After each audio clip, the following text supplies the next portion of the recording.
பணியாரம் செய்ய போகிறோம். எப்படி செய்கிறேன்னு பார்ப்போம். கார பணியாரம் எப்படி செய்கிறேன்னு பார்ப்போம்.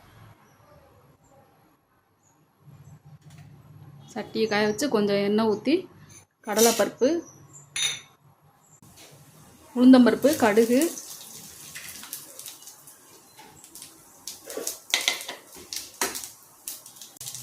வெங்காயம், பச்சை மிளகாய், கருவேப்பிலை எல்லாம் போட்டு வதக்கி இதை பாதி வதங்கினோன்னு வதங்கிடுச்சு. இதை போட்டு கிண்டிக்கலாம்.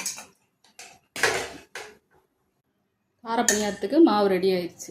இனிப்பு பணியாரத்துக்கு பாகு காய்ச்சி ஆற வச்சு சேர்த்துக்குவோம். இனிப்பு பணியாரத்துக்கு மாவு ரெடி ஆயிடுச்சு. சுட்டுக்குவோம். அப்போ பணியாரம் ரெடி ஆயிடுச்சு.